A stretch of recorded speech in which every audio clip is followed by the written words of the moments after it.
Good evening. I'm Terry McCarthy. I'm the president of the Academy. Delighted you could come and join us tonight for the Nina Maria Gorrison Lecture, which is made possible by Nina von Malzahn, one of our great supporters. Our speaker tonight, Fred Donner, is at the University of Chicago, and I promise not to say anything more about the vortex beyond just reminding you that in balmy Berlin we are now 40 degrees warmer than where Fred normally works. So Fred is quite happy to be with us here for this semester, as you might imagine. He's the Peter B. Ritzma Professor of Near Eastern History at the University of Chicago. He got his PhD from Princeton, and he taught Middle Eastern history at Yale before going to the Windy City. He's written a bunch of books, including The Early Islamic Conquests, Narratives of Islamic Origins, and more recently, Muhammad and the Believers, which created quite a lot of attention, as I understand. And while he's here, he's going to be examining Berlin's Arabic papyrus collection. Berlin has a very large Arabic papyrus collection. A lot of it hasn't actually been examined, as we understand. And we actually have here, this papyrus is about 4,000 years old. So when we pass it around later, please be very, very careful. Fred will explain how that all works. And then afterwards, we'll have a little chat, and then we'll open it up to questions. But I give you Fred Donner.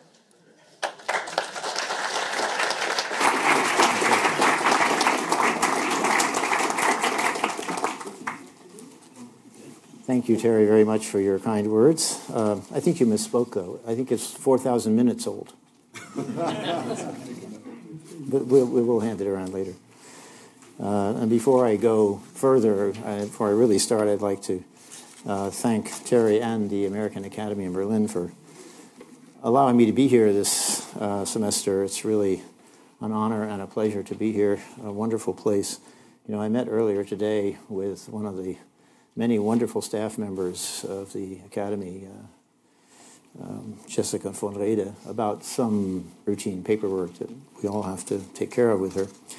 And at the end, characteristically, she asked, well, how are you getting settled in? Are you enjoying it here? Is everything okay for you? And I told her, well, yeah, I love it here. It's sort of like going to heaven without the inconvenience of having to die first. So it's just great here, really. So thank the Academy. I thank the Academy. I'm sure all my colleagues feel the same way who are here like me as fellows. And I thank all of you for coming tonight, and I hope you are avid and generous supporters of the Academy, because it certainly is a worthwhile organization.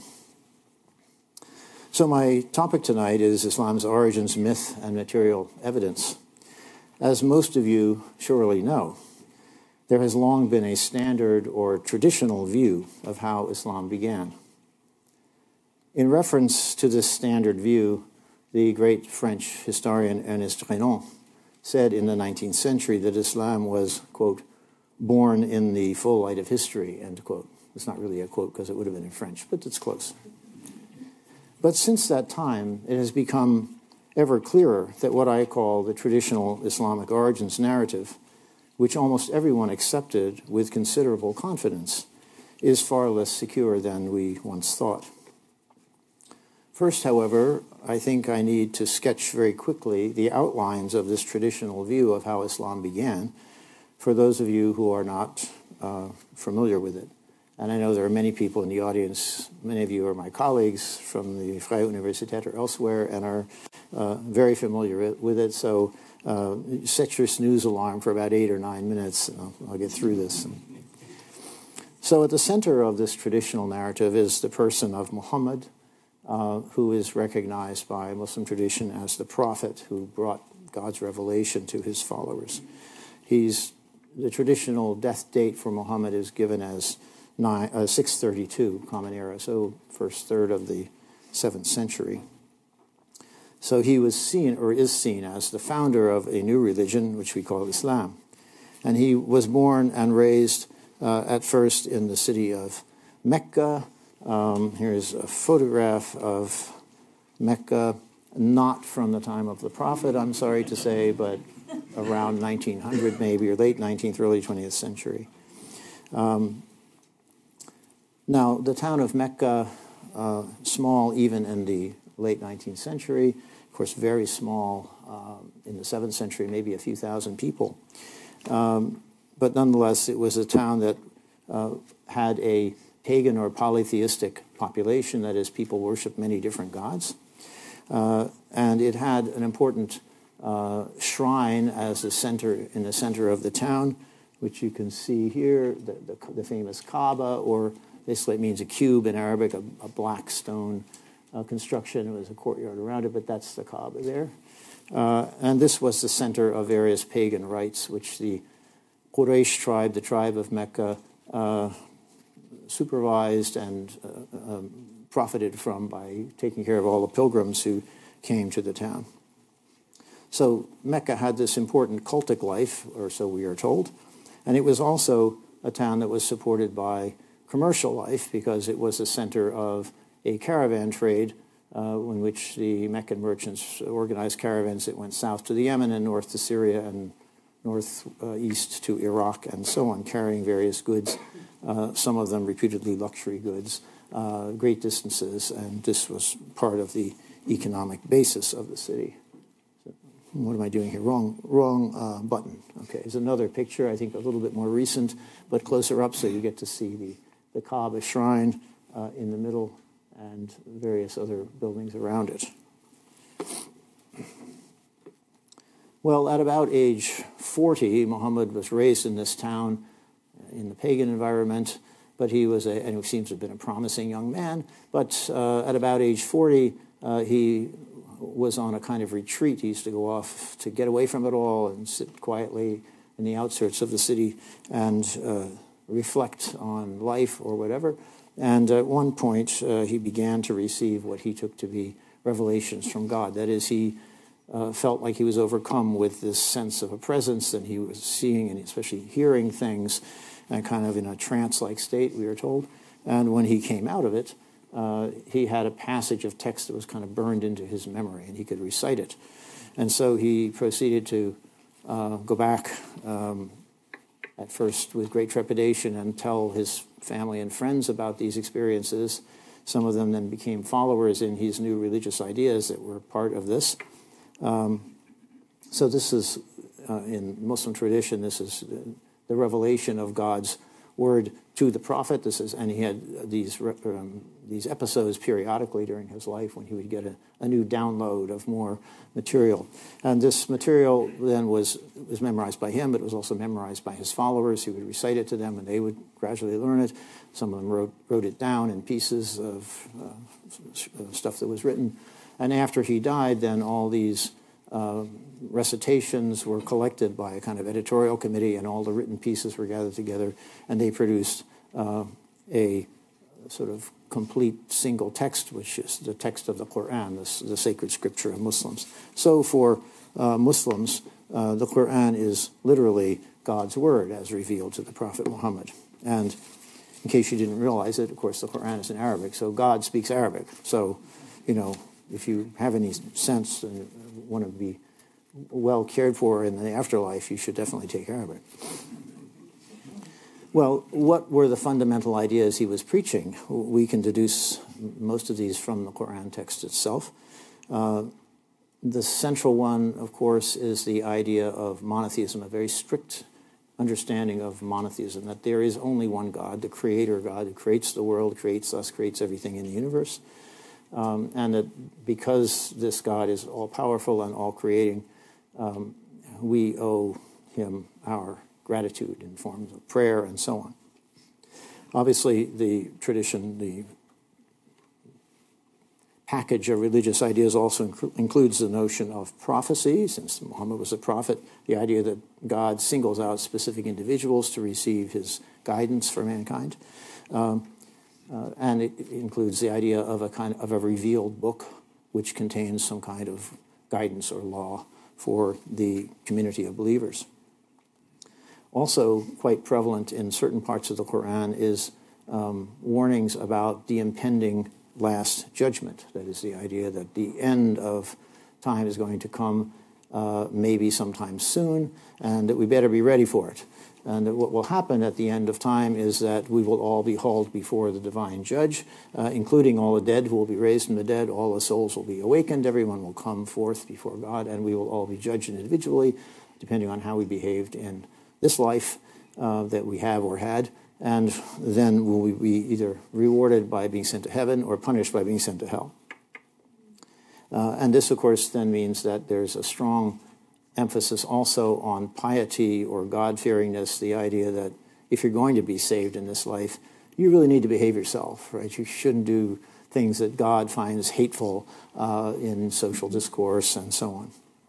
So there's a strong emphasis on pious behavior, as well as this more abstract notion of a single God who creates everything. Well, the preaching of these ideas by Muhammad, he did win some followers, quite a few, it seems. But it also generated quite a bit of opposition in the town of Mecca, in his hometown, from some of his kinsmen. The simplest way to put it is because, well, maybe they felt their economic ties were somehow threatened, but mainly I think they were appalled at the idea that some of their ancestors, since this was a culture that engaged, it was a tribally organized culture, and they all identified themselves as descendants of some ancestor whom they revered.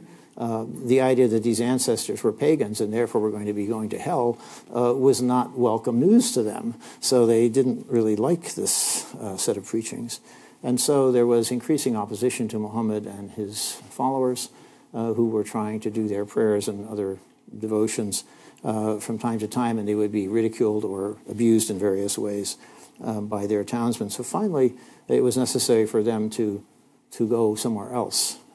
Fortunately, just as things were coming to a head, a crisis point, a delegation of people came from the town of Yathrib, which is about 350 kilometers north of Mecca in Western Arabia, and invited Muhammad and his followers to come to Yathrib to be arbiters of their own city's kind of internal squabbles among different tribal groups. And so Muhammad and his followers in the year 622 make their emigration from Mecca to Yathrib, which comes to be known later as Medina, the city of the Prophet. This event is known as the Hijra, the emigration. And it's an important moment because it marks the beginning of the first autonomous, sort of self-governing Muslim community in Mecca. The Muslims were not able to be self-governing. There were lots of non-believers around who really controlled things. But in Yathrib or Medina, they were able to sort of organize themselves as a community as they wished to. And it's also important, this Hijra in 622, because it's the starting date for the Muslim calendar. It came to be taken later as the starting point of the Muslim calendar. So when you see Muslim dates, they go back to this event in 622. Although, because the Muslim year is only 356 days long, and instead of 300, it's a lunar year, it means that you can't just subtract 622 from a common era date and get the right Islamic date. You have to go to a table or a conversion schedule somehow. So Muhammad was then living in Yathrib with his followers. There was tension between him and his followers on the one hand, and some of the people in Yathrib who joined him and became very close to him, and others in Yathrib who, again, felt a certain distance or took a somewhat more skeptical attitude towards his activities. And so he had a long period of 7 or 8 years where he was trying to, and successfully did overcome the opposition of these various groups.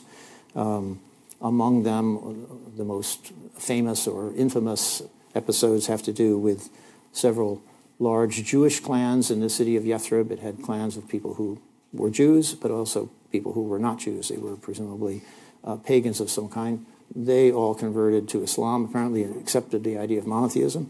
The Jews, of course, were already monotheists. They didn't have to change at all.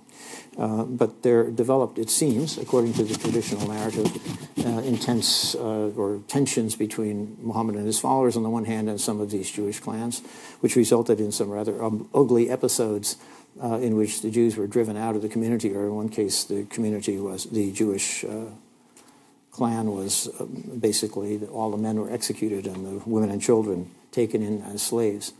If these stories are true, and that's a question about this whole later narration of what happened, but come to that another time.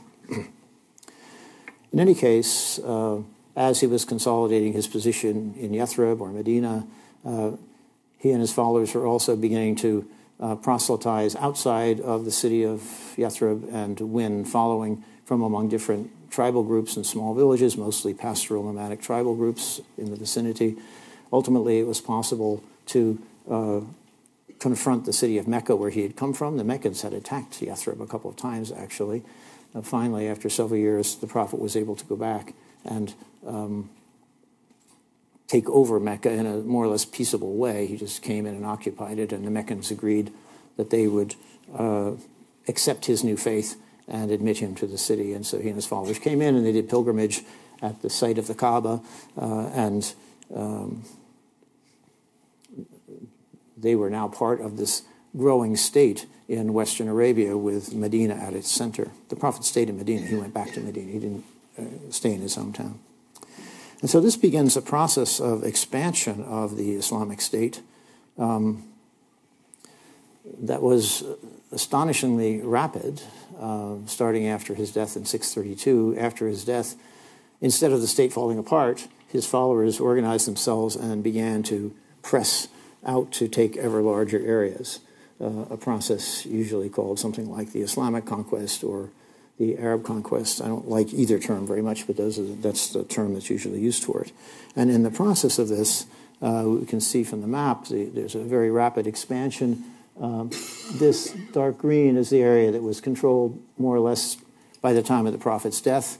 Within a couple of years, the rest of the Arabian Peninsula had been taken over by armies organized by his first successor, a man named Abu Bakr. And then shortly thereafter, within a few more years, a decade or two, this whole area, including Egypt, Syria, and Iraq, and much of Iran, was taken over.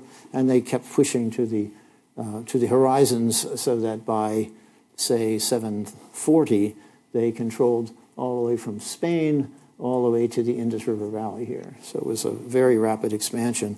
The first 30 or 40 years sort of inexplicably rapid, and historians, including myself, have puzzled over this for a very long time to understand how this could be, especially because the expansion started in a place, namely Medina and Western Arabia, that first of all had no tradition of statecraft, and second of all had no obvious resources to support an expansion. So how was this possible?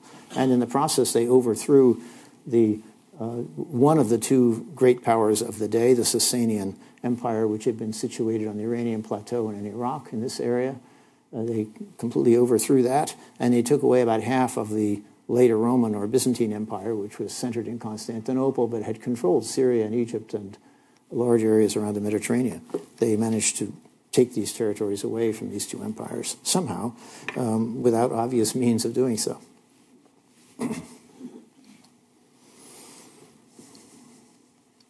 Here's another map showing the expansion and showing, in a rather speculative way, I think I can say, the possible routes of some of the armies in this multifaceted process of expansion.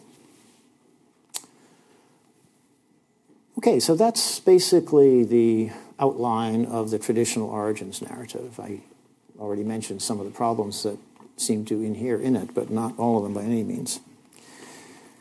And the problems are numerous, and they're very deep, actually. First of all, this picture is based on, it's a voluminous picture. We have tons of detail about all aspects of it, pretty much. But it's based on sources that are much later.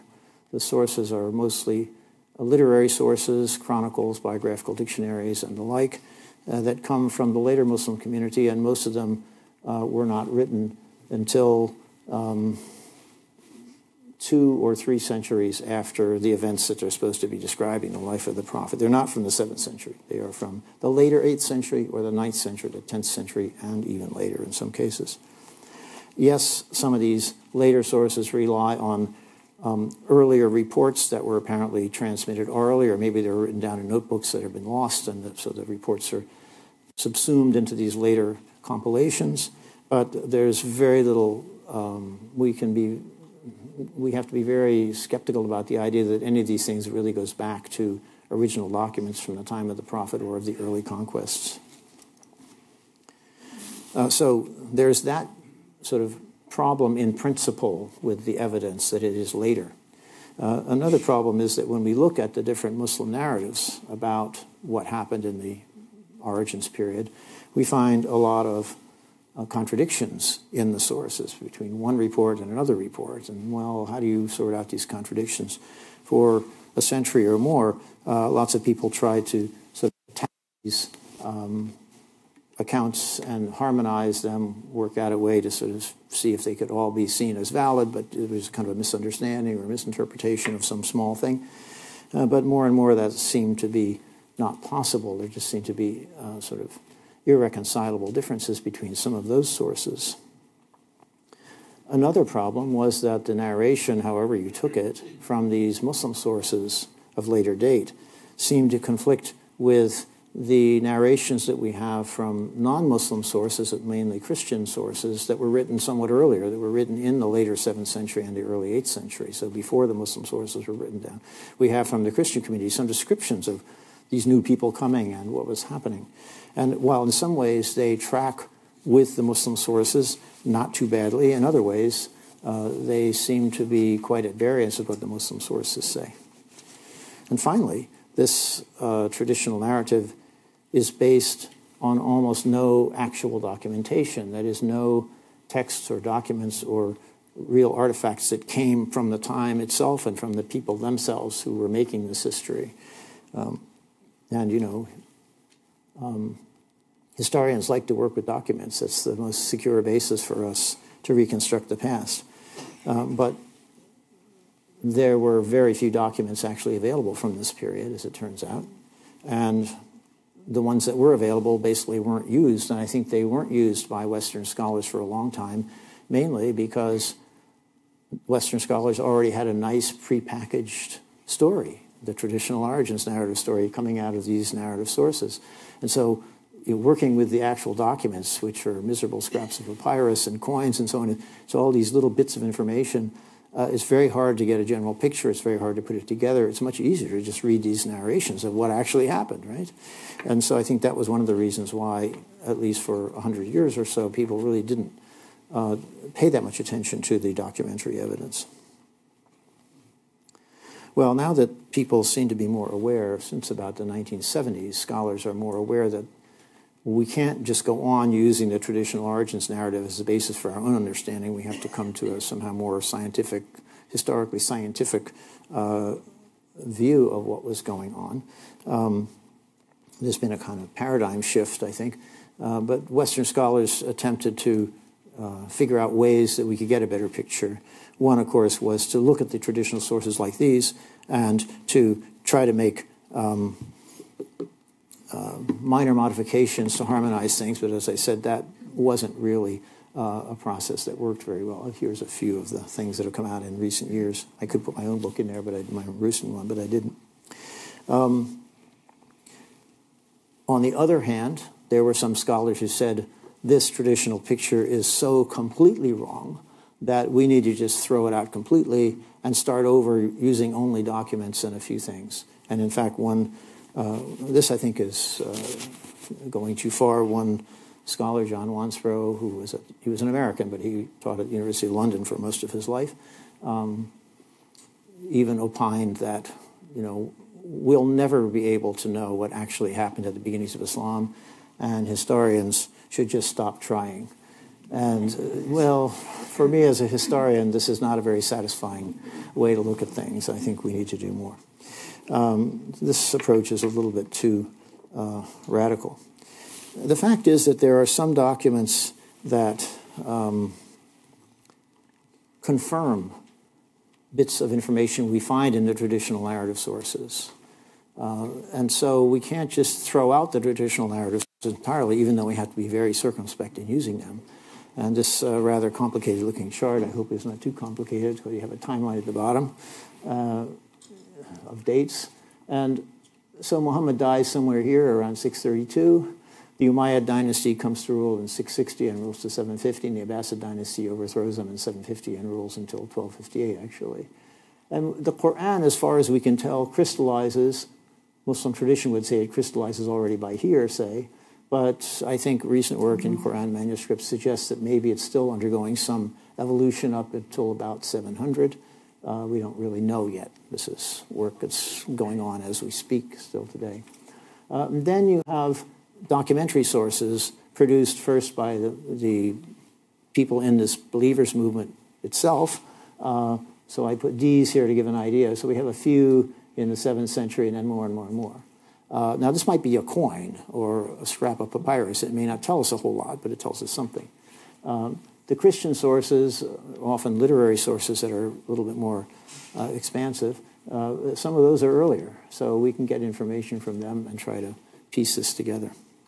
And so the challenge now is to try to piece all this together and fit it into the beginnings of the narrative sources, which, as you see, really start up about here and become voluminous at this point. And they project back what they thought had happened to this much earlier period. So we have to somehow work with these different categories of material and to try to assemble a more, shall we say, plausible narrative. So I think that it makes sense then to start with the earliest information dating from the 7th century that we can find, the true narrative information, or whatever kinds of material we have from the 7th century, and then maybe tap that into the traditional origins narrative as we feel we can connect it. And this information from the 7th century then comes especially from two sources, information from within the community itself. One is the Quran text, and the other is documentary evidence like, say, coins or papyri. So I want to start by talking a little bit about the Quran. I'll put a prettier picture up for you. It's not a very good picture, but it's a prettier document. This is a leaf of a very early Quran that was found in Yemen, in the Great Mosque in Yemen. Seems to be a 7th century document. And as I said, the Quran is generally thought to be an early text. And so, well, maybe we can use it as a quasi-documentary source of information.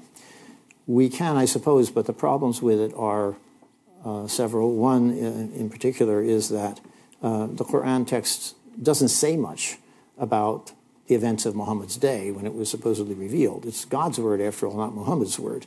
It's a kind of, it gives us many, what you might call, timeless moral lessons about how we're supposed to lead our lives, sometimes talking about previous communities of believers and previous prophets and what happened to them as moral lessons.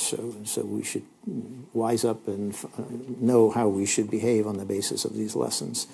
It's full of passages that we can take as moral exhortations, do this and don't do that, but that doesn't really tell you much about what was happening at the time. And then there are some passages, not a few actually, that give us what we might call legal material or guidelines for conduct, how to behave, how to act in our lives. So that's one problem with the Quran. It doesn't actually give us a lot of historical nitty-gritty as we would like to have it. Secondly, the Quran text itself is, I think, very poorly understood by Western scholars. What was this text? If you don't accept it as God's revelation to the prophet, then what was it as a text? When and where did it come from? How did it coalesce into the form in which we have it now?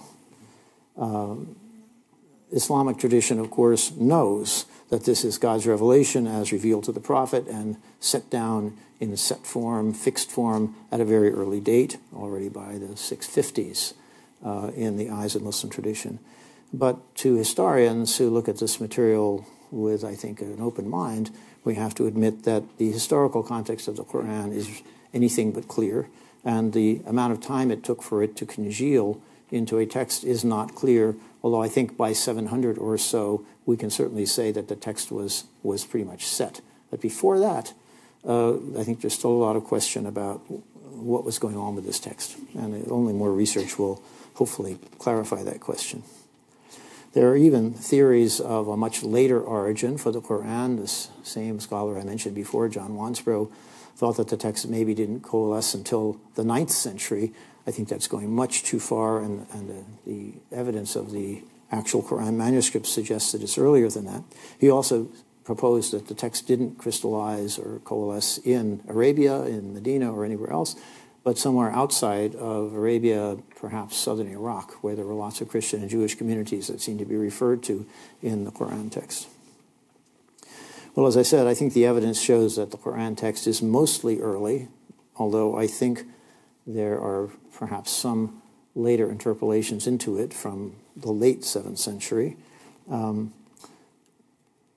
But even if the text was fixed in its written form, another problem is that the way Arabic was written in this early period, because Arabic did not have a long tradition of being written as a language at this time, the script system was exceedingly defective.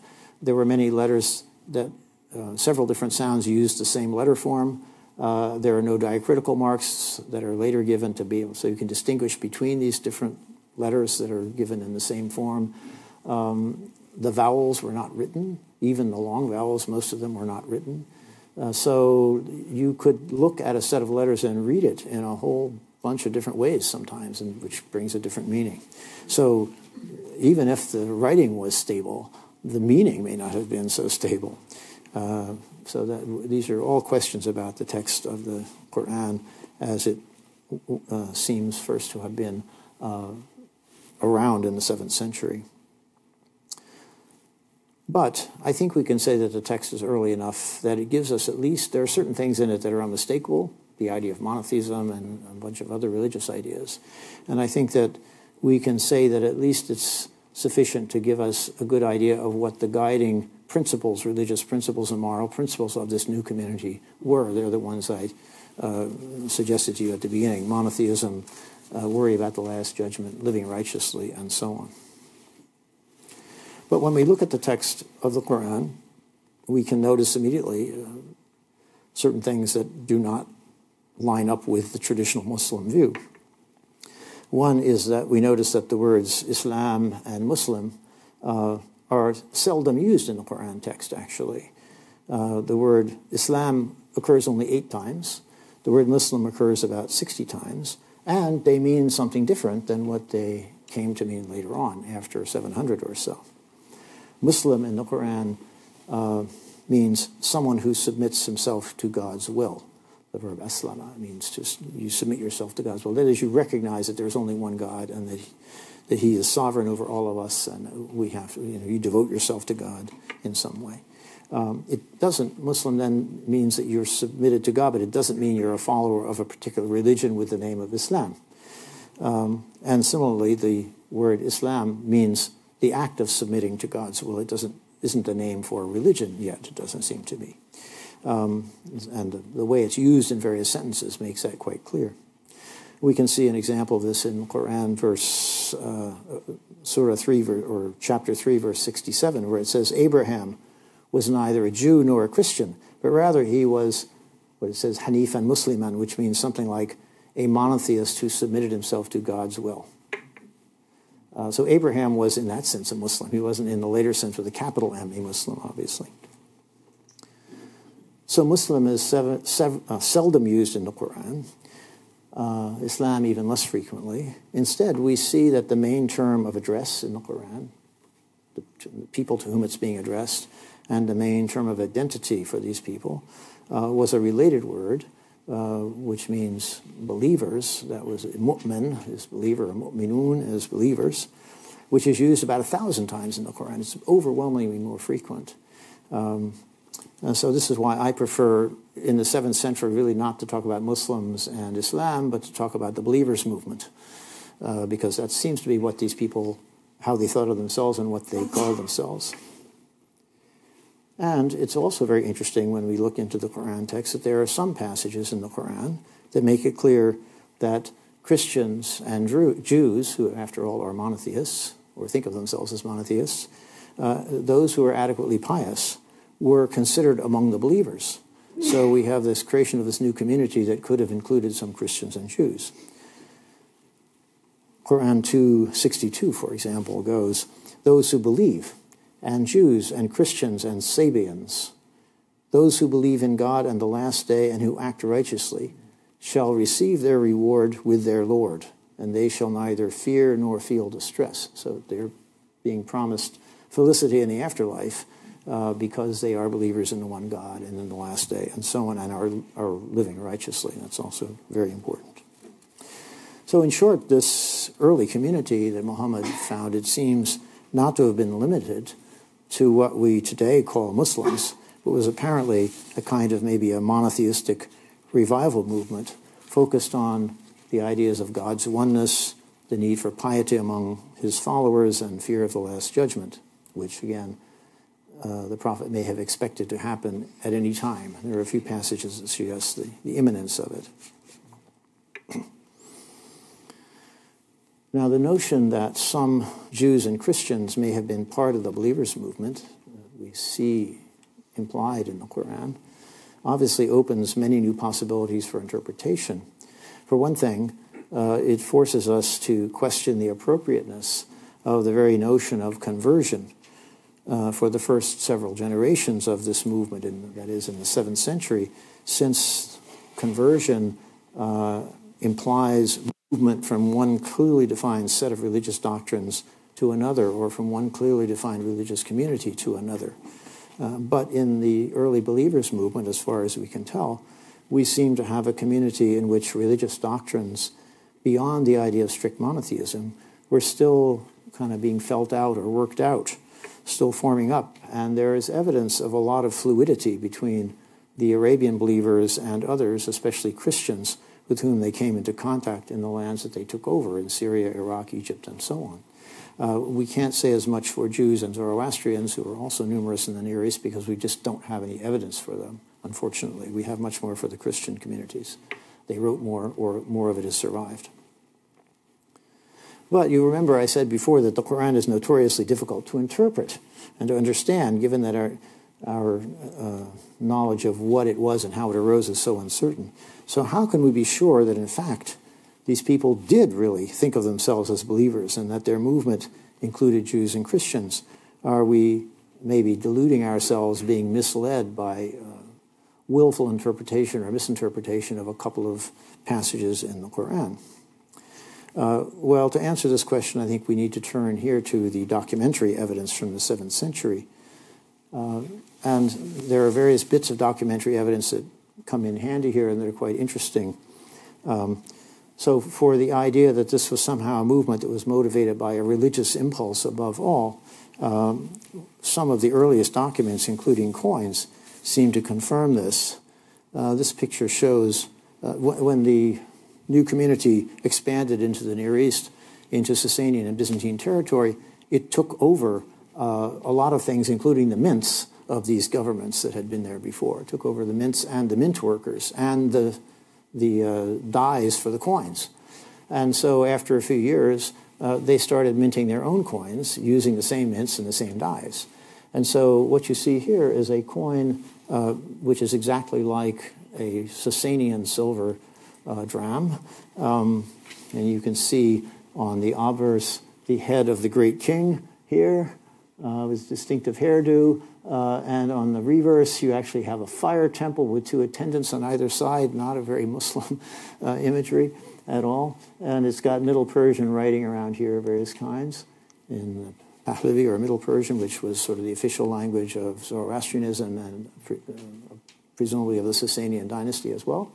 And yet, you see here on the margin, there's a countermark, we might call it. They've taken the original die and they've added something. And this is in Arabic, and it says Bismillah, in the name of God. So this is, of course, a very common phrase in the Muslim tradition, but it shows that, they're marking their presence by putting this countermark on the coins.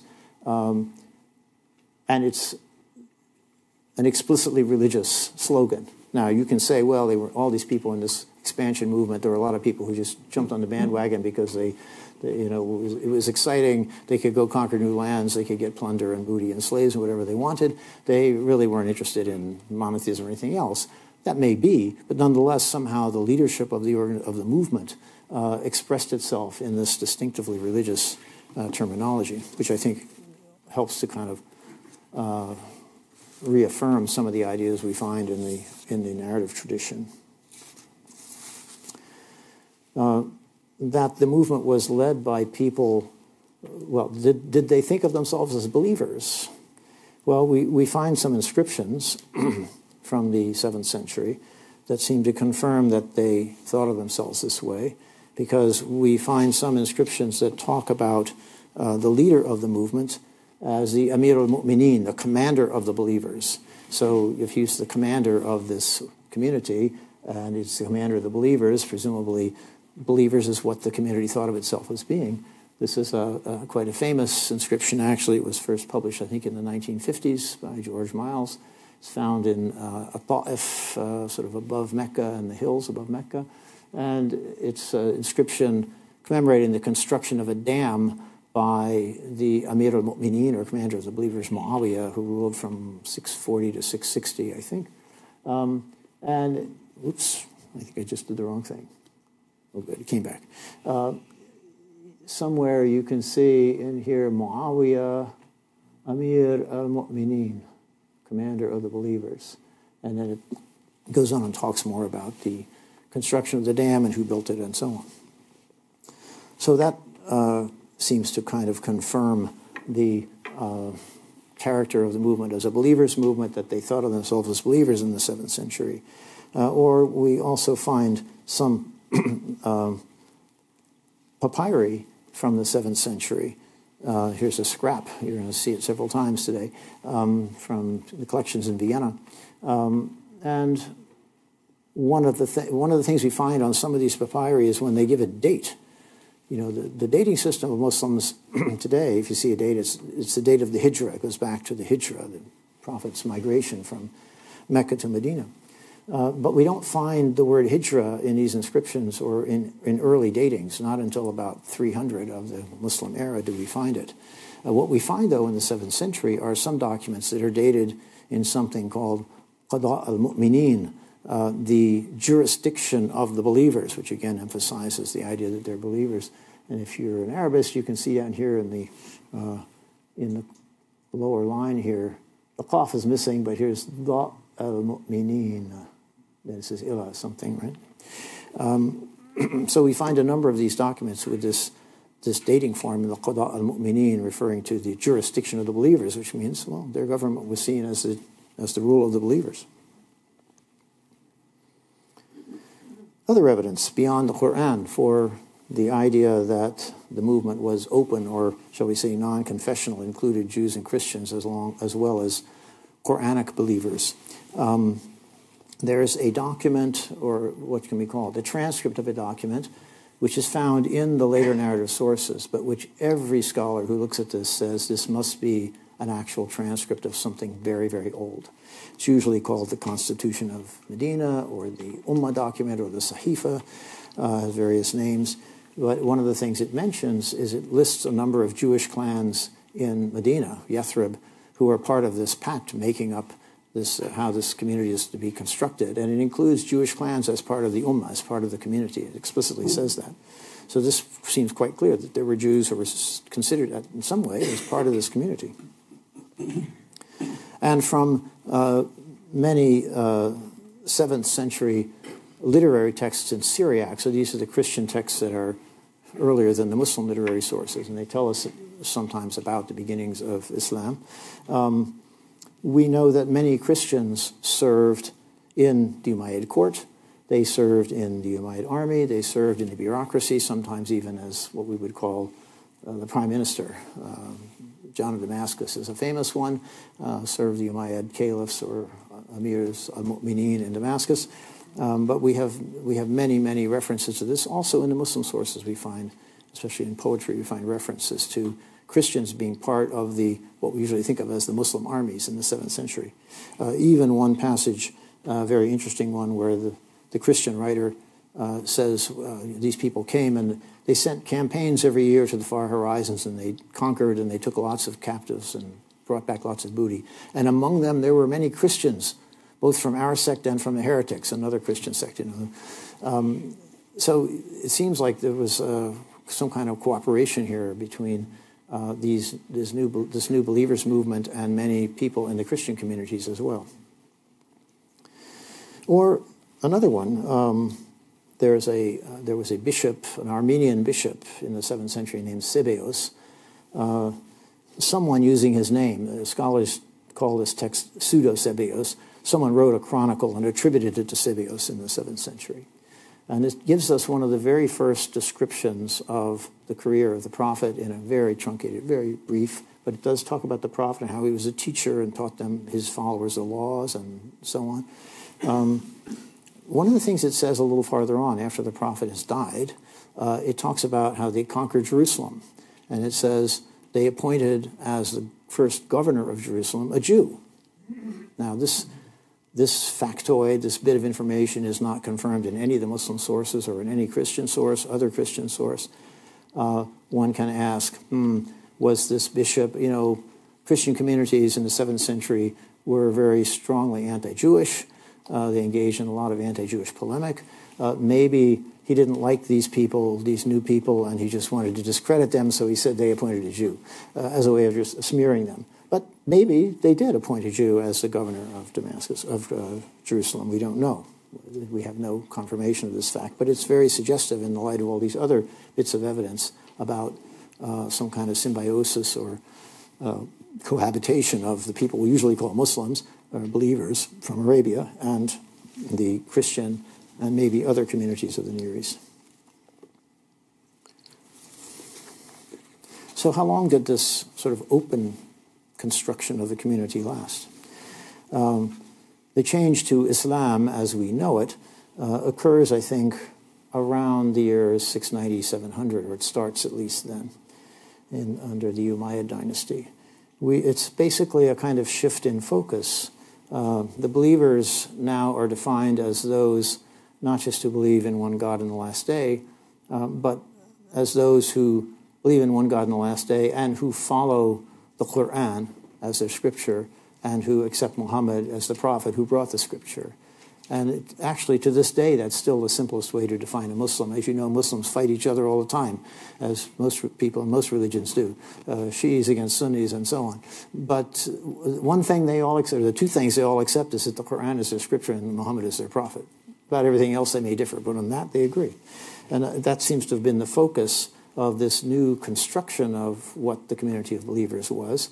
And in addition to this new construction with this new emphasis on the prophet and the Quran, they also engaged in a kind of rebranding or renaming of things.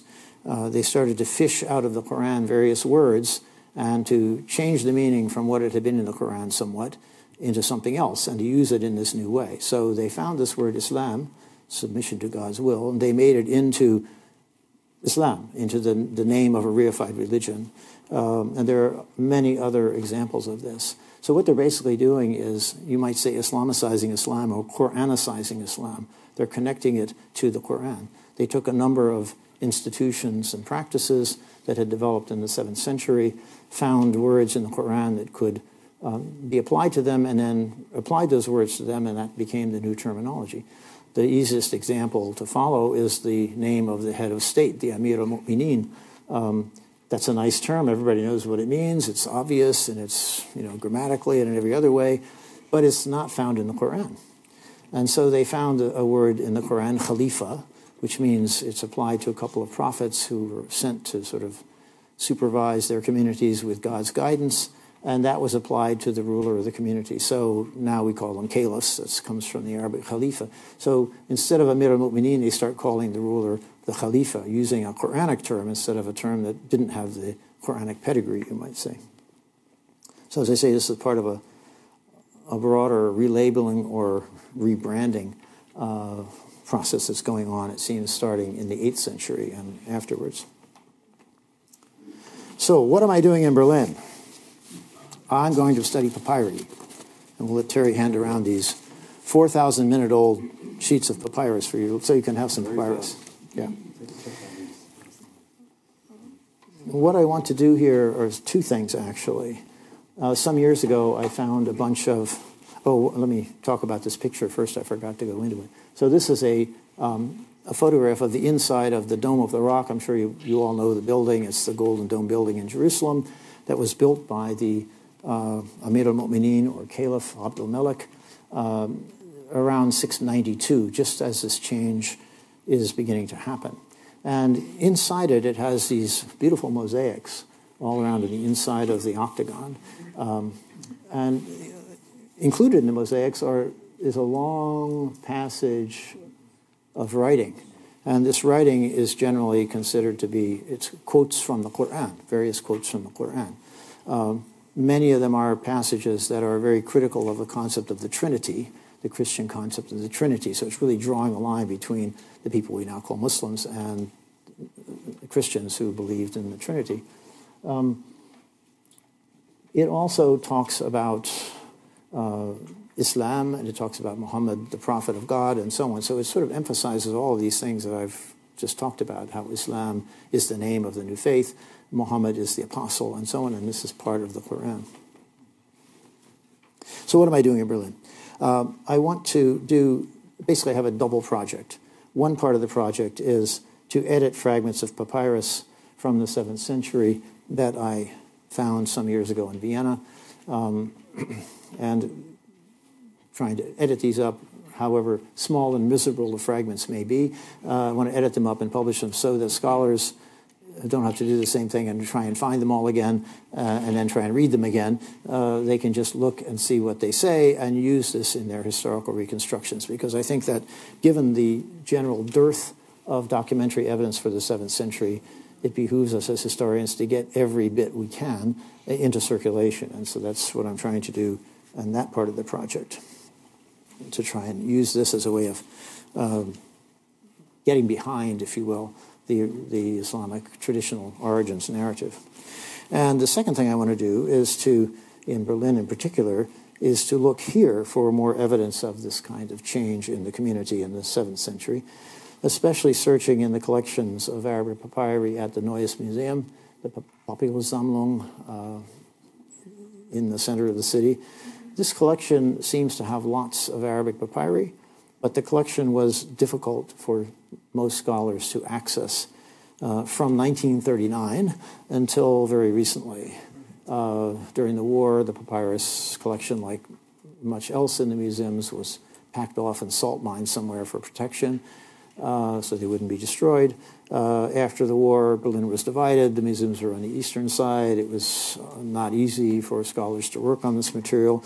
After the reunification, they consolidated the museums, but they had two different cataloging systems, so they didn't want to let anybody see anything because they didn't know what they had, really, with two systems. They had to unify the system. So it's only been in the last 5 or 6 years, I think, that the papyrus collection has become really opened up to scholars to work on this material. And with the assistance of the director of the papyrus collection, Dr. Verena Lepper, who unfortunately couldn't come today, I'm looking forward to digging into that material. So I'll be spending some of my days downtown in the papyrus collection. One challenge in doing this is that only a very small proportion or percentage of the Arabic papyri that survive are from the 7th century. Most of them are from the 8th or 9th or 10th century or 11th century, when papyrus goes out of use. Paper replaces it in the 11th century. In most collections that I've seen, the proportion is about, of 7th century papyri, are about 1/4% of the total number. So you go through 1,000, you might find 2 or 3. So now you never know, I might be lucky, I might find 4.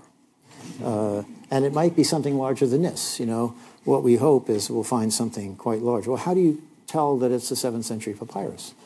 That's a good question. Well, you can do it, fortunately, on the basis of the paleography. The writing of Arabic papyri seems to change rather dramatically around 700. I'm not quite sure why, but it does. And certain letter forms that are used in the early papyri simply go out of use after about 700. So if you see those letter forms, you know that it's a 7th century papyrus. In this case, for example, there's a letter called Ein, which is a sort of laryngeal snarl. And it has a distinctive letter which in later Arabic has a kind of looped top. But in the early Arabic documents, they make it like a V. So you can see one of them there, surrounded by red. There's an open-topped Ein. It's a final, in the medial or final position, it will show this way. So this is a dead giveaway right away. If you see one of those, you know you're onto something early. And then you can look at other letters which also change their form and sort of confirm that this is, in fact, a 7th century papyrus. So you know, you can look at a papyrus for a minute or less and say, no, it's later, no, it's later, no, it's later. And you're going to be doing that a lot until you finally find a few of these pieces. So, of course, I'm hoping to find lots of them. I'm not sure I'll find many. And, of course, the challenge once you find them is you have to read them to figure out what they say. And this is also not so easy because often the writing is torn. I mean, this one is pretty clear. What's available is clear. But, you know, what was over here? Or on the lines above? Or in the line, you know, we don't know. But you get what you get, and you try and work with it. One hopes one would find more complete documents. And I think as my last slide, I'll show you a more complete document that I found. Guess what, in all places? Chicago.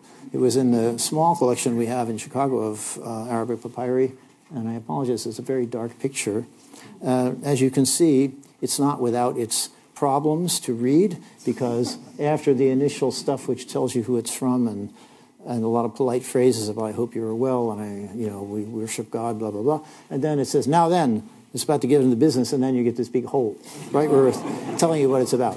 But then it goes on for like another 20 lines down here, and it's quite informative. It tells about the distribution of a relatively small amount of money amongst a bunch of people who seem to have been associates.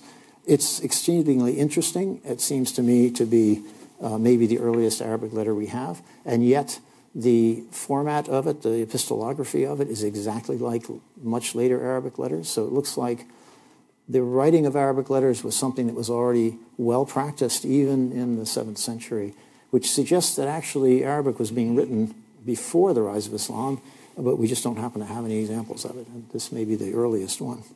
It's also interesting in other ways. It has all these, typically, we would say Islamic, monotheistic formulae, in the name of God, the compassionate, the merciful. At the end it says, peace upon you and the mercy and the blessings of God, the mercy of God.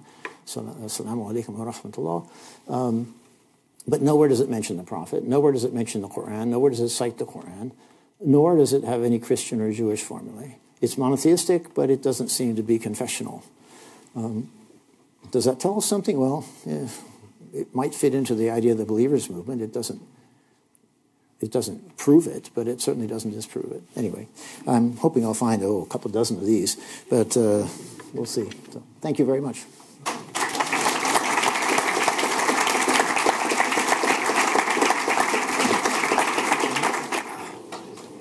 So, Fred, the actual process of your work, it sounds very much like a Sherlock Holmes with a PhD trying to piece together stuff. I mean, there's a quite exciting part to this, I imagine, because you don't know what you're going to find. No, that's exciting. I don't wear the same kind of hat. No, I noticed. But nonetheless, there's something akin to detective work. And as you say, the 7th century papyri are quite rare. So you must get quite a buzz when you've gone through a whole bunch of stuff and suddenly you get one. You know, when I was working in Vienna, they have 25,000 more or less usable pieces. They have 65,000 papyri in Vienna, or numbers, accession numbers, but 40,000 of them are like postage stamps, little tiny pieces, Or in one case, it was a great big sheet with one word in the corner. Isn't going to tell you much. But they do have 20-some thousand quite, sizable pieces of papyrus, at least as large as the one I showed you, the little corner, which is informative. And many, they're complete texts. But fortunately, they had them all microfilmed in the 1960s now. Yes, it's microfilm, black and white. And you have to sit in this reader machine, and crank through. But it was great because I could just go through and look at an image, late. Look at another image, late. Look. So I could work through, I worked through those 22,000 in like 2.5 months. It was a very efficient way to work. And every hour or so, somebody would hear you shouting, "I've got one." No, every week or so. Every week? I would find one. Actually, it was interesting because a lot of them came up in a cluster right in the middle, around 11,000. So I was going for weeks without not finding anything. I said, this is really a bummer, And finally, all of a sudden, I hit this mother lode of about 40 of them. They were all more or less cataloged together. So they were probably a lot that had been found in Egypt together and were sold to a dealer together and bought by the guy who gave them to the Austrian library together. And they were cataloged together. And so there they were. whereas many of the others were from other parts of the trash heap that were from a later date. That's where most of them come from. When people in Egypt over the centuries, they'd had old documents, they were no longer useful, letters from your grandfather, they threw them out. They threw them on trash heaps outside the villages. And then the peasants discovered, well, this is organic material. So they would pitchfork it into their wheelbarrows and take it and spread it on their fields as fertilizer, help things grow. And then about 1850, and including these papyrus documents, around 1850, they discovered that these crazy Europeans would buy these things. So they started saving them and selling them to antiquities dealers, and they ended up in the antiquities market and then in museums. So that's how they... Actually, the ones in Berlin are different. The ones in Berlin came from excavations in the early 20th century. They were excavated from Elefantina, I think, and they found a lot of papyri sort of somewhere, some layer in the excavations. And so they boxed them all up in big wooden boxes and shipped them to Berlin in like 1906 or 1907. And many of those boxes are still not opened. So we don't know what's in them. Right.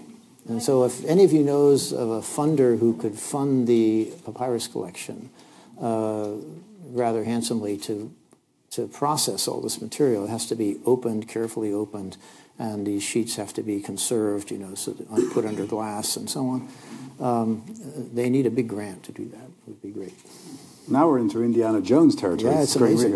It's the real thing. So in the Middle East, in the Muslim world in general, there's a range of views. There are moderates and they're verging to extremists, the Salafis, the Wahhabis. How is your work viewed in the Muslim world? Do people see it as threatening? Do they watch it with interest? How would you say the reception is in the general? Or is that too broad a question? No, it's not too broad a question. Answering it would be too broad an answer, probably. No,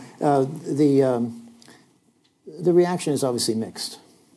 And there are going to be some people who will say, well, he's an unbeliever. What do you expect? He's going to hell anyway. What do we care? They don't seem to worry too much about what unbelievers say. But there are some Muslims, actually quite a few, I think, who are really open to new views of Islam's origins. And particularly in Indonesia, I'm told, there are lots of Muslims who feel uncomfortable with the traditional way Islam is presented by the Wahhabis, which is this Wahhabi form of Islam, very conservative, which has been dominant in Saudi Arabia since the 18th century, has been pushed because the Saudis have so much oil money that they can send preachers and they can build mosques and build Islamic centers and spread their version of Islam and try to undermine more moderate versions of Islam and to undermine Shiism. They've been doing this for half a century with our oil money. So this is a form, this conservative form of Islam is one that has been heavily subsidized, you might say. But there are Muslims, especially in Indonesia, who feel very uncomfortable with this because they say, this form of Islam is too Arab. We're not Arabs. We have a different social, a totally different kind of society, and this doesn't fit well with us. We want to find a way to be good Muslims, but in our own way and in the modern world. And so they are very interested in at least some revisionist interpretations of how Islam may have begun. Because then they can say, well, they like this one, especially my view, because they can say, well, this provides an opening for kind of being ecumenical with Christians and Jews. We don't have to be hostile to them. So the text of the Quran is pretty sacrosanct for Muslims. And as you say, it actually doesn't contain a lot of historical material per se.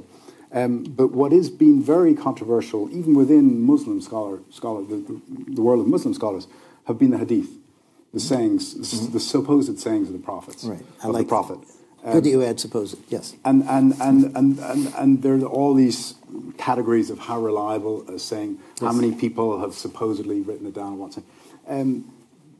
Would your work have any impact on that whole debate, which is still ongoing within the Muslim world? Not really. I mean, I have basically avoided using hadith material. Yeah.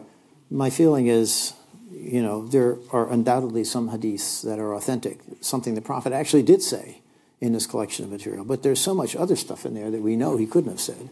And the problem is there's no way really to tell one from the other. There's no sort of foolproof method for discriminating or deciding what is an authentic prophetic hadith and what is just something that someone later on wanted to put in his mouth.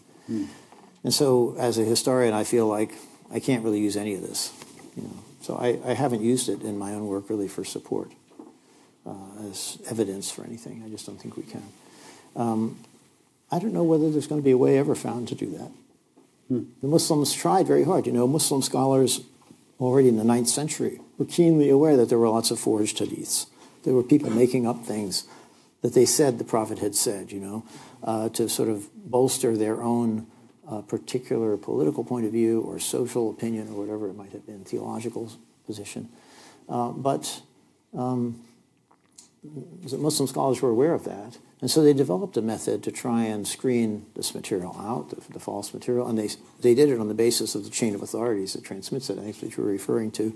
A hadith consists of a text, a short text usually, you should drink a certain kind of beer. Well, no, there weren't any about that. But you should do something in a certain way, and then it would say, someone told me, my teacher told me, on the authority of his teacher, on the authority of his teacher, who heard it from the Prophet, that this was what you should do. Well, these chains of authority then were scrutinized by Muslim scholars. They said, well, it says it went from A to B to C, but B never studied with C. C died before B was born. So this is a weak hadith. It can't be true. So they did that kind of, that's due diligence of a form. And they constructed then a collection of hadiths, which is like 1% of the total number, which were considered the sound hadiths, the one that had strong chains of authority. But even in those collections of sound hadiths, there are many that we know must be fabricated, where the Prophet is seen as predicting things that happened 200 years after his death. I mean, yeah, he was a prophet, but I really don't think he foresaw the rise of the Abbasid dynasty. So we know that the method that the hadith scholars developed was not adequate to sort of screen out fraudulent hadiths, and nobody else has really come up with a better system.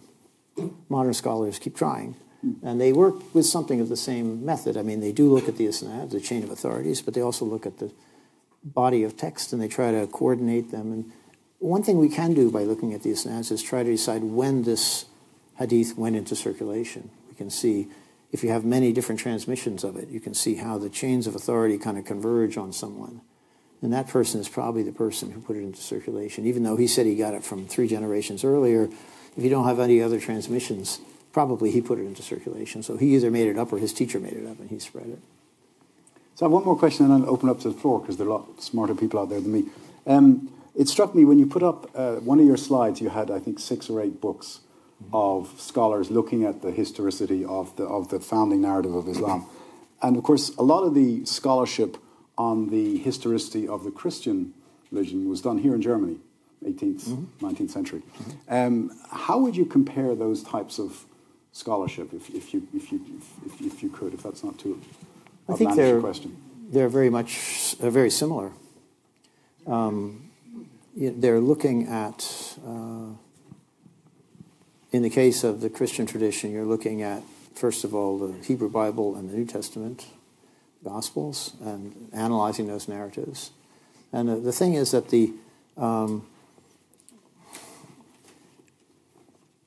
it's a little hard to describe it. The Quran and the Islamic narrative sources that crystallize in the 8th century, 9th century, and later, together are sort of the analog to the Hebrew Bible. Right. Or to the Gospels and the Acts of the Apostles, which is sort of the more historical books, right? I mean, the whole New Testament is really kind of a historical book. The thing about the Quran is it's not a historical book. It's not structured as a narrative, and it doesn't try to relate the history of the Prophet. So that comes in the narrative sources, the Chronicle of Tabari and many other kinds of chronicles, and the biographical dictionaries. That material is all really the analog to many of the historical books of the Hebrew Bible and the gospel narratives. But there's a similar, in some ways, I'm really actually wondered about this. It usually is thought that the scholars of the Christian and Jewish tradition, of the Hebrew Bible and New Testament, were the ones that blazed away in tradition criticism and source criticism and all this, and that Muslim scholarship, Western scholars working on this, then picked up those tools and applied them.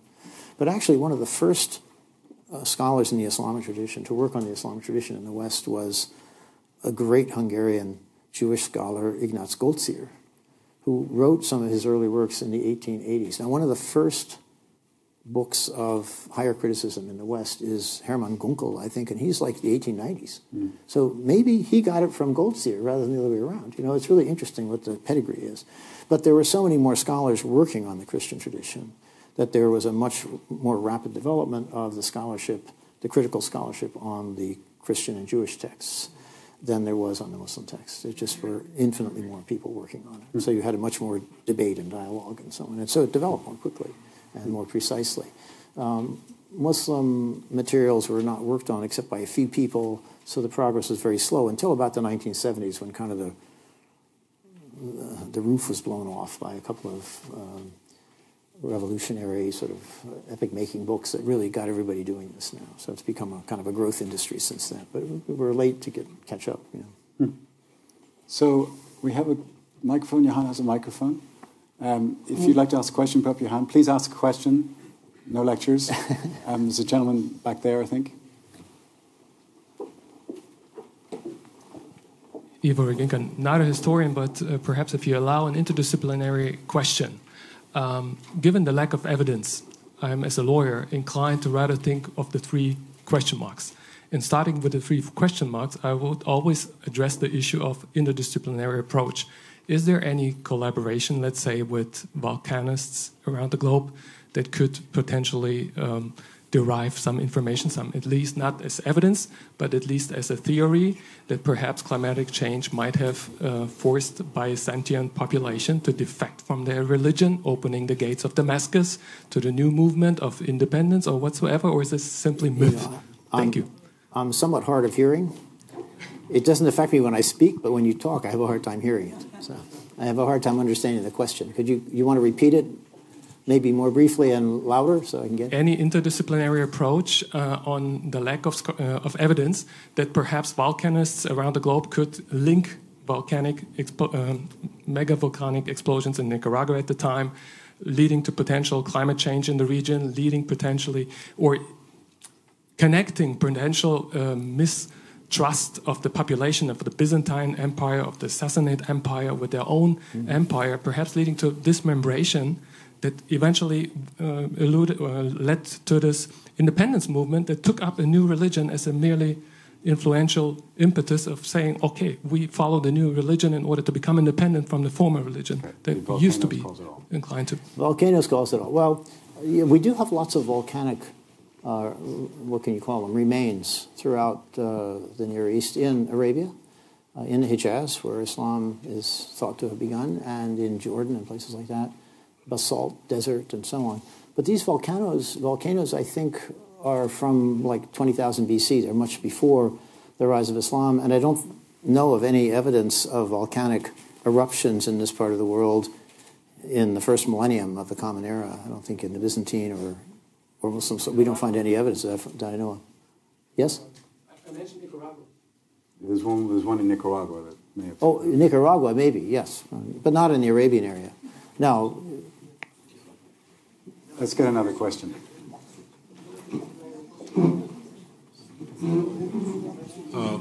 Thank you very much for the presentation. I'm also not a historian.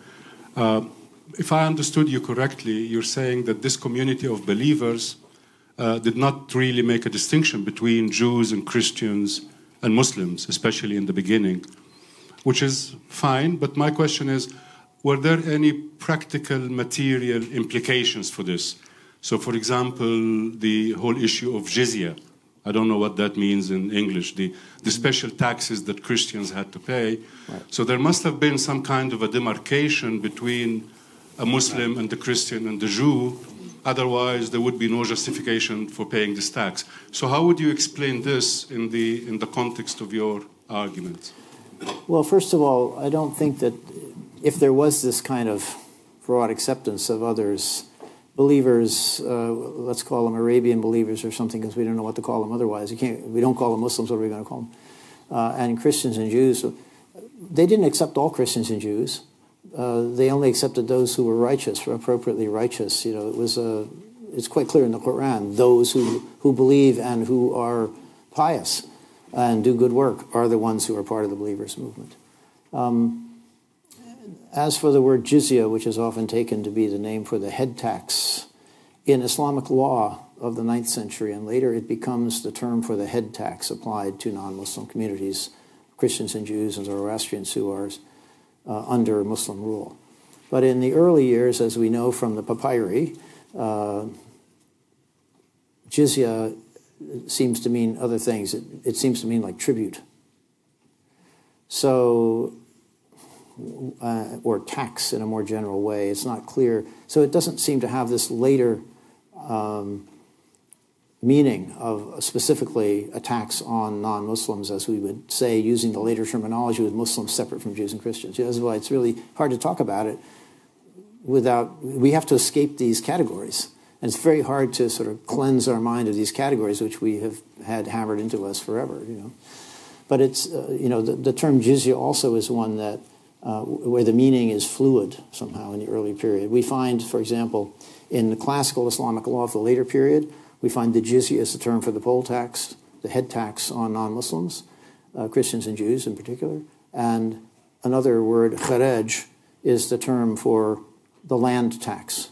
But we find papyri that talk about the jizya of a community on their lands. It's not a head tax, it's a tax on land. And so these terms seem to have had kind of varying usages over time, and we have to be sure we're using them in a way that's appropriate for the time we're talking about. In the 7th century, I think they were still very fluid in meaning, probably.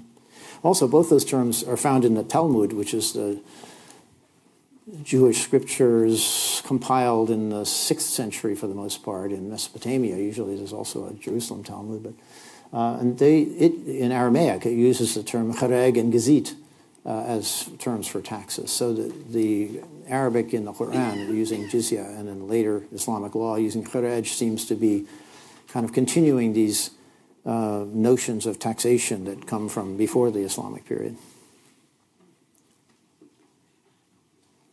This gentleman here. Let's go there and then we'll come over here. Thank you, sir. Thank you so much, Fred, for an amazing talk. It was inspiring to just see the kind of work that you're doing, and I'm so glad that you're doing it because I'm not sure how many people are. So my question actually relates really closely to the one that was asked about this process of assimilation or the process of disassimilation, the process of this drawing of lines, as you said, between who constitutes a Muslim and who doesn't. And I appreciated what you said, but I'm just wondering if you could talk a little about the broader socio-political context that led, or what was the impetus to then draw this line between a Muslim being someone who just believed in a single God and therefore include certain behaviorally appropriate, pious Christians and Jews, versus to then drawing this much narrower boundary of a person who believed in one God, and that God being Muhammad and the text being the Quran. So I'm just wondering what the impetus at that point in time, the kind of, you know, general impulses of what led to the drawing of this line. So it's almost a question prior to the previous one, which was talking about the implications, but I'm more interested in when and what, like, we know when, thanks to you, but why was that line drawn? Okay. Well, I think, you know, I can't say that I know, but it seems to me that this is a distinction that starts to arise around 700, 690s and 700. At the time of the Caliph or Amir al-Mu'mineen Abdul Malik. And I think it's kind of the consequence of empire. You know, by this time, this ruling, we have a movement that starts in Arabia. All of the people in leadership are people from these tribes of Mecca and closely affiliated tribes, the Quraysh tribe. And then they have a whole lot of other tribes and tribesmen who are kind of subordinate to them. But they all speak Arabic, and they go out and they, shall we say, conquer the world or subdue it anyway, bring it under their control, and are collecting taxes and so on. There's a civil war, and a lot of fighting. And finally, Abd al-Malik is able to win out and defeats his rivals. But I think he realized there are two things. First, they realized after 60 years or so of ruling a lot of people who weren't from Arabia, who didn't speak Arabic, that these people are different from us. And they also realized that Christians stubbornly adhered to this notion of the Trinity. And they said, how can three be one? You know, there's one God. There aren't three gods. You know, there's these very interesting passages in the Quran where it says, you know, to the Christians, it says, don't say three. It says, you know, it also says, it's unseemly for God to have a son. The idea that Jesus was God and God's son, you know, this is a non-starter for them. They believe in this abstract single God out there somewhere distant and remote. And, you know, he's nothing like a human being. He's not going to have a son. This is like, how can you talk about it? So they attacked specifically those doctrines of Christianity in very brief terms in a number of places in the Quran. And I think it was the sort of gathering awareness of that made Abd al-Malik and his advisors say, we're securely in control now. We can draw the line and sort of, we are going to just rule these people as a ruling elite, a ruling caste. And they're different from us. It may also have come from the Christians and Jews themselves, who may have accepted the believers when they arrived from Arabia as new rulers because they'd had new rulers arriving periodically anyway from elsewhere. So why not another one? You pay taxes to new people, so what? But at some point they realized, well, no, these people are different and they have a different religious take on things. And the awareness of difference may have come from both sides. That's not really an answer, but it's my stab at it.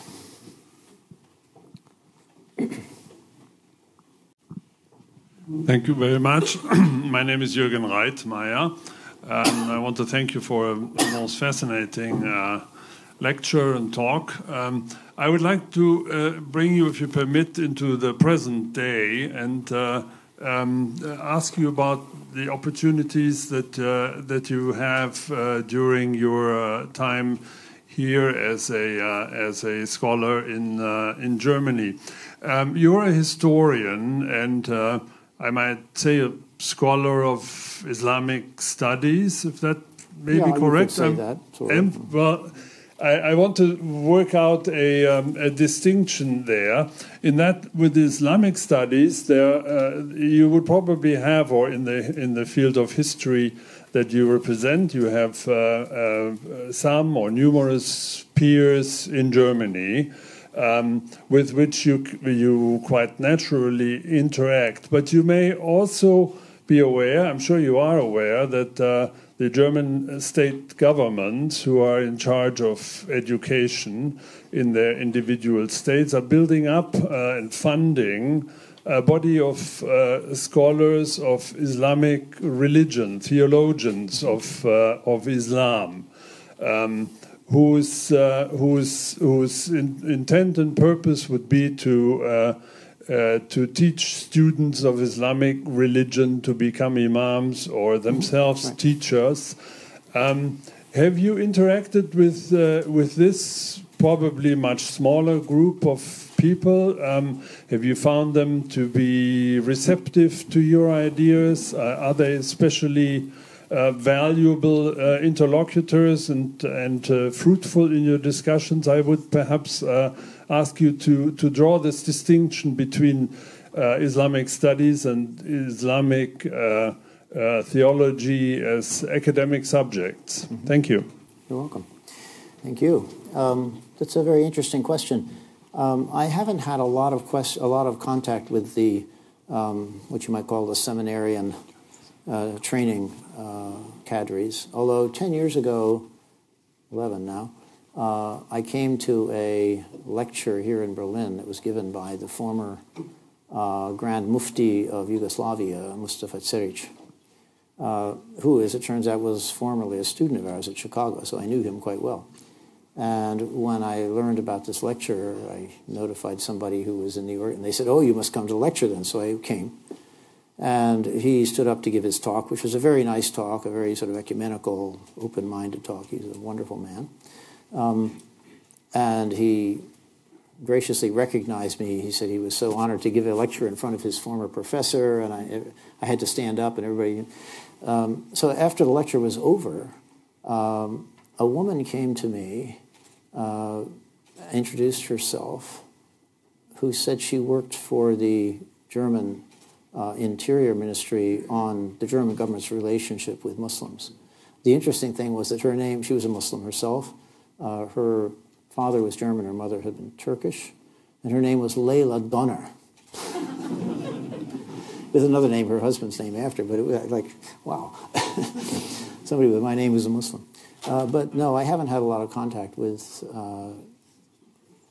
people in that line of work, sort of trying to train responsible imams to care for their own Muslim communities, which is a way of thwarting Saudi Wahhabi indoctrination with these very conservatively trained imams who were sent from Saudi Arabia and fill people with a much less open-minded form of Islam, I would say. It is, though, that's a question for Muslims to decide, not for people like me. I'm not a Muslim, so.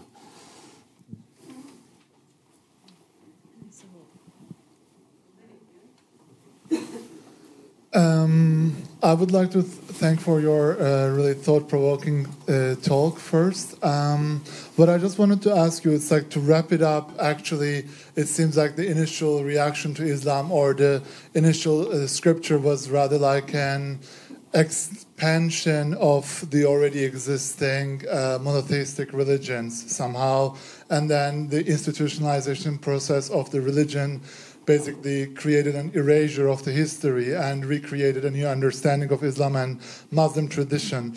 But what I wanted to ask you is, I don't know whether you would be able to comment on this topic, but I already somehow thought about the golden age of Islamic philosophy and also the 13th century and Sufism, where you have a new understanding of Islam which does not really concentrate on the demarcation between these three religions, but rather the similarities and the intersections. So would you be able to comment on that? Do you think that this erasure happened once and then that created a fixated understanding of institutionalized Islam without any new strand of Islamic philosophy emerging with a new interpretation? Because I feel like Sufism has a potential that kind of breaks through this institutionalized understanding. Mm-hmm. Well, I'm not sure I followed everything, and there was a lot in your in the various aspects of what you mentioned. I think about Sufism and Islamic law. And you think about religion and how people respond to religion. It seems to me there's two ways that people do it. And Sufism on the one hand and Islamic law on the other represent, sort of manifest as two ways in the Islamic community. One way is a very kind of spiritualistic way. It's touchy-feely or something. It's very internal and personal to you, has to do with your feelings and a sense of connection with the deity and all of that. And legalistic details are not so important. And another way is to stress the legalistic details. And that's what the Sharia is much more about that. It's focusing on exactly what you have to do to attain salvation. How you should walk, how you should brush your teeth, how you should pray, how you should do all of these things. If you make a contract, you should do it this way because this is the just and the right way, and this is what will help you be a good person and attain felicity in the afterlife. So it's very legalistic and focused. So these represent two completely different takes on religion generally. I think you find this in every religion, this divergence between these two forms. And who's to say which one is right? Ghazali showed that they were mutually compatible. It was his great contribution, was to show that Sufism, that mysticism was not something that was a violation of the law, literally. So that it was legal from the point of the jurist to be a Sufi, although the Wahhabis don't accept it. That's a very strict formulation of Islamic jurisprudence that does not accept Sufism as an acceptable form of Islam. Let's take one more and then we'll adjourn next door. So where would you draw, please, the line between the historic Muhammad and the mythic Muhammad, as difficult as it may be?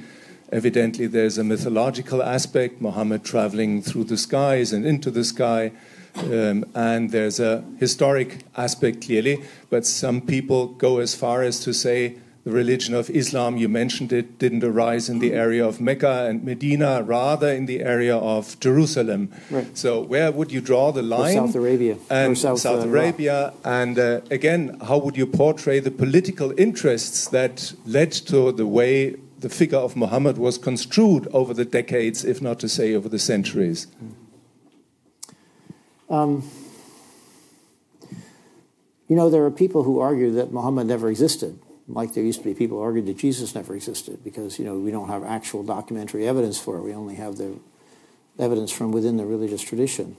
But the people who argue that, I think, are rather willful in overlooking a couple of pieces of evidence, well, not documentary exactly, but there is, for example, a scrap of Syriac text that dates from something like 634, which is only a couple of years after the Prophet died, that talks about, in Syriac, the Tayyaye de Mehmet. It talks about the nomads of someone named, looks like Muhammad, right? So this is like almost immediately after he dies, there is a non-Muslim, shall we say, not from the believers community, a reference to an event involving a raid by these people, and they're associated with the name of a person named Mehmet. So I think we have to accept that, yeah, the Prophet was there. Now, how much more of the, shall we say, mythic construction of Muhammad's life that we find in the traditional narratives, such as I summarized for you here earlier, we want to accept is a really tough question, and there's no answer that we can, no obvious answer we can give to it. My own sense, though, is that when, let's put it this way, when the day of judgment comes and all truths are revealed, including historic truths, if we get to that point, we will find, I think, that the traditional Muslim narrative is not completely off base, that maybe 80 or 90% of it is pretty much sort of what happened, but that there are certain points at which it has given a totally different spin to aspects of that development. And I think, for example, the notion of communal identity is one of those areas where the real picture might have been quite different from what we're given in the sort of traditional narration, the mythic picture. And there may be other aspects, too, where there's a sharp divergence. But I wouldn't be surprised if something like the conquests is found to have happened anyway, more or less as they're described. You know. We can't be sure, but that's my hunch at this point. Ask me on the Day of Judgment. Which is coming soon, I hear. I'm sure somebody in the audience has been practicing their 7th century Arabic on that papyrus to try and fake you out. But I know there are other questions. Let's adjourn to the next room, and Fred, I'm sure you'll be available for further consultations. Yes. Thank you all.